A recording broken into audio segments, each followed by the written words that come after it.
무서운 이야기. 두 개의 데모.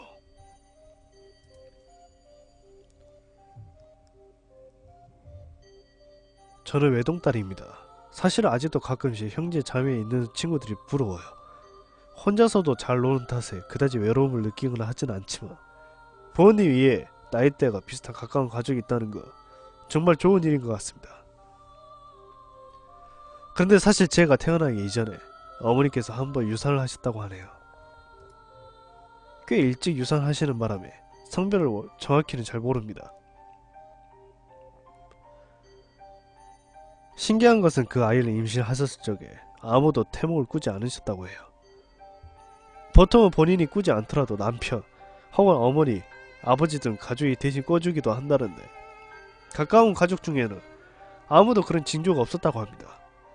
결국 그 아이는 유산을 했고 할머니는 어머니에게 그 아이가 태어날 아이가 아니었던 모양이라 그렇게 생각을 하고 꿈에도 나오지 않았는가 보다 그렇게 말씀하셨습니다.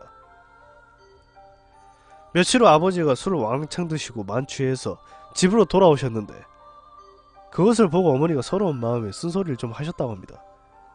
아버지는 그에 반박하지 않고 묵묵히 듣다가 이런 이야기를 했다고 하셨습니다. 너 사실은 꿈을 꿨어 라고요. 어머니께서 아이를 유산하기 며칠 전이었다고 합니다. 꿈속에서 아버지는 호화로운 정원을 거닐고 계셨는데 그 정원 한가운데 커다란 호수가 하나 있었답니다. 그런데 물고기도 하나 없는 호수가 떡하니 놓여져 있는 것이 조금 이상해서 아버지가 조약돌을 하나 주워 던지셨다고 합니다.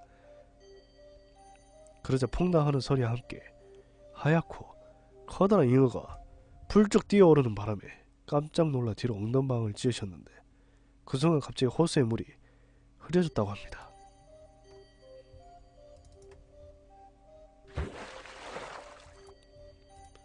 마치 석회가루를 풀어놓은 것처럼 흐리 멍텅해진 호수에서 그 잉어는 괴로운 듯이 몇 번을 펄쩍거리다가 곧 가라앉자 더 이상 나타나지 않았다고 합니다. 아버지는 그저 놀란 마음에 멍하니 호수만 바라보고 있는데 새빨간 끈 같은 게 넘실넘실 호수 위로 떠오르다고 합니다. 아버지가 다가가 그것을 잡으니 왠지 묵직한 것이 느껴졌고 그대로 끌어올려 보니 붉은 끈에 아까 그 흰 잉어가 칭칭 감겨져 있었다고 합니다. 잉어가 줄에 감겨 죽어있는 이상한 광경에 아버지는 왠지 서글픈 마음에 엉엉 우셨고 그러자 호수 뒤에 서있던 커다란 대추나무에서 대추가 호수로 우수수 떨어지더니 다시 호수가 맑아졌다고 합니다. 꿈에서 깬 아버지는 호수는 맑아졌는데 잉어는 다시 살아나지 않았구나 하는 생각에 왠지 찌뿌둥한 마음이 드셨고 너무나 생생한 꿈이라 어머니에게 말을 하려고 했지만 아직 아무도 태몽을 꾸지 않는 상태에서 이런 찝찝한 꿈을 말하기는 좀 꺼려졌다고 합니다.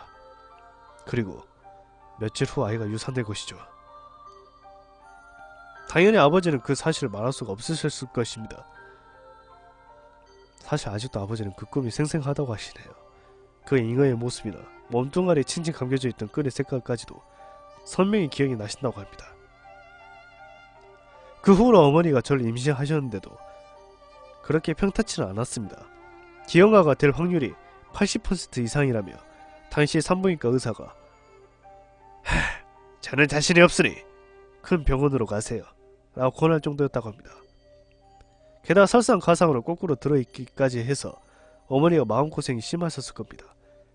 첫 아이 유산 그리고 둘째 아이까지 잘못될 수도 있다는 생각에 어머니 결국 큰 병원으로 옮겨 다시 검사를 받으셨고 이번에도 기형아가 태어날 확률이 있다는 얘기를 들었지만 결국 그냥 낳아보기로 결심하셨다고 합니다.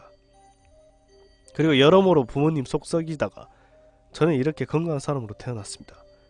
저의 태몽은 친할머니가 대신 꾸셨다고 합니다. 자세히는 기억이 나지 않지만 대추와 관련된 꿈이었다고 하네요. 잉어와 관련된 꿈이나 대추와 관련된 꿈은 대부분 아들 태몽이라고 하는데 심지어 병원에서까지도 100% 남자아이라고 했답니다. 저는 여잔데 말이죠. 저는 정말 끝까지 청개구리였던 모양입니다. 임신을 한다는 것 자체가 정말 대단하다고 신비로운 일이었지만 태몽이라는 것도 정말 신기한 것 같네요. 꿈에도 기분 좋은 꿈이 있고 기분 나쁜 꿈도 있는 것처럼 태몽에도 나쁜 게 있을 수 있을까?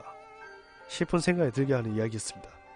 만약 그 잉어가 끈에 감겨 죽지 않았더라면 지금쯤 군대 가 있었을 텐데 말이죠. 잉어는 대부분 남자 꿈이라고 하시길래 이렇게 생각했습니다. 당시 부모님과 할머니와 할아버지께서는 큰 슬픔이셨겠지만 사실 저는 저희 부모님의 이야기인데도 별로 실감나지 않았습니다. 제게 오빠가 있었을 뻔했던 이야기가 저에게는 있어 더욱 무서운 이야기는 그 어머니에게 제게 하신 말씀이었습니다. 원래 하나만 낳으려고 했어 라는 이야기. 만약 그대로 건강하게 잉어가 살아났더라면 저는 이 세상에 없었을지도 모릅니다. 그러면 긴 걸 봐주셔서 언제나 감사드립니다.